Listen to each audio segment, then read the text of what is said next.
Hello mga ka-farming. Welcome to Antonio de Charlie Farm. For today's video guys, ay ipapakita ko sa inyo kung gaano kaaga nagsisimula ang araw namin dito sa farm. So ngayon guys, ay maagang nagdilig si Papa sa aming mga tanim dahil ang schedule ko ngayong araw ay doon sa Sitawan, magpagapang sa mga balad.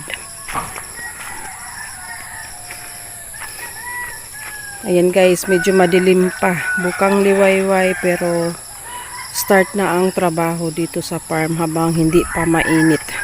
Kahapon kasi hindi yan nadiligan dahil busy nga kami doon sa kabilang taniman ng mga sitaw. Ayan, maririnig nyo ngayon ay huni ng kuliglig at mga manok. Ang oras ay alas 5. Alas 5 ng umaga. Ba't nagbablurred ang aking camera? Sadya lang na madilim pa guys.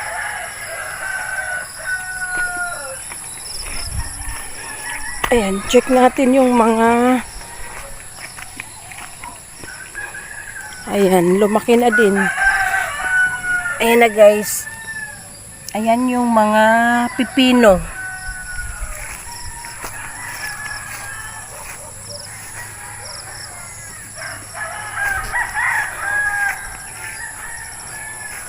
Tapos yung bago kong tanim na mga okra dito, nakita ko may ano na, umusbong na, tumubo na. So, wait lang natin ng mga ilang araw hanggang lumaki yung mga dahon yan guys. Bablurred talaga, madilim pa kasi. So, ito guys, sa harap ng aming bahay. Ayan ang aking munting bahay. Ito sa harap yung taniman. Ayan, ang tanim dito ngayon ay sigarilyas, pipino, 2 line ng sigarilyas para maganda yung balad, 2 line din ng pipino at ito guys ay lahat na okra. So ito yung intercropping na tinatawag. Ilang crop ang 3 plus meron dyan sa daanan na mga papaya. So aalisin din yung kamuting kahoy dyan guys. Panggulay lang kasi yan habang hinihintay na maitanim yung mga papaya. So ngayon na-transplant na yung papaya dun guys. Aalisin na namin yan. And dito may space ditong konti. Pwede magtanim dito isang line ng kamuting kahoy para sa gulay. Or hayaan na lang na hayaan na lang na nakatiwangwang malinis. Ayan kasing kalahati guys ay pastula ng kambing. So, habang doon sa taas na pwesto nila ay may tanim ngayon ng sitaw. So, ito ay gagawin na lang munang pastula nila. After doon sa taas, matapos yung sitaw, ay ibabalik ang kambing at dito na naman magtanim ng bagong mga sitaw. Ganon ang ginagawa namin guys. Palipat-lipat yung kambing para yung damo ay hindi masayang. So ngayon, ayun yung aming aso o nakabantay kay Papa. Ganito guys, nagsisimula ang aming araw. Tingnan ko muna yung niluluto ko. Ayan, balikan natin yung ating pagbablog. Nagluluto kasi ako ng almusal guys. Almusal at baon ang aking anak. It's Monday today. Ayan, medyo nagliwanag na. Oh, ayan ang bukang liwayway.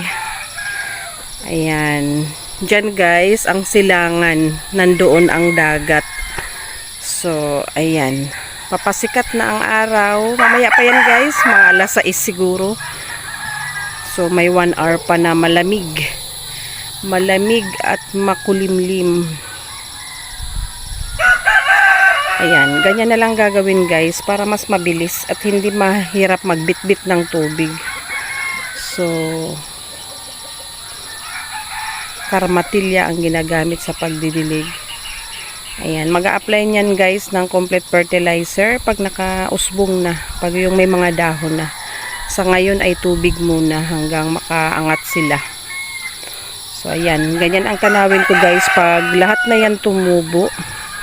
Ayan, maganda na ang tanawin. Lalo pag meron ng balad dyan ang mga sigarilyas at pipino.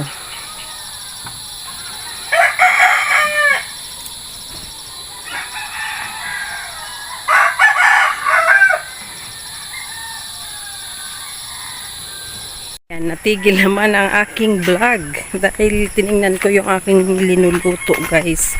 So ayan, nandito pa lang si Papa sa hindi pa siya tapos, kalagitnaan pa lang.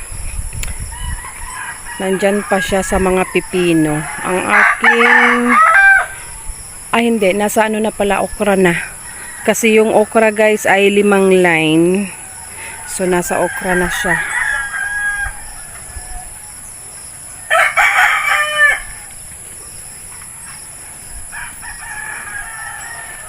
Ayan, tingnan natin guys yung itsura ng mga sigarilyas. Nagpiprito pa kasi ako. Ayan guys, ang mga sigarilyas, oh. Ganyan ang itsura niya, oh. So, ang pipino, tingnan na natin ang mas malinaw-linaw. Nako, may mga tinuka ng manok guys. Ang iba walang dahon. Ayan, oh. Mga tinuka ng manok. Oh, ito medyo maganda guys, oh. Ganyan ang itsura ng mga pipino. So, itong, oh, pipino, tsaka ito pipino. 2 line sa gilid ng sigarilyas and 5 line ng okra. Ayan, hindi tayo makapag tuloy-tuloy ng ating vlog. At sinadya ko talaga guys mag-vlog na ayan, habang nagsisimula kami ng araw. So ganyan kanya-kanya kami ng ano sa umaga. Inaasikaso ko muna ang aking anak. So after na alis ang aking anak, papasok ng school. Yung kapatid ko naman ang maghahatid. At ako ay magsisimula na sa sitawan. So ayan ang buhay namin dito sa farm guys. Thank you for watching. See you again sa mga susunod ko pang update dito sa aming munting farm.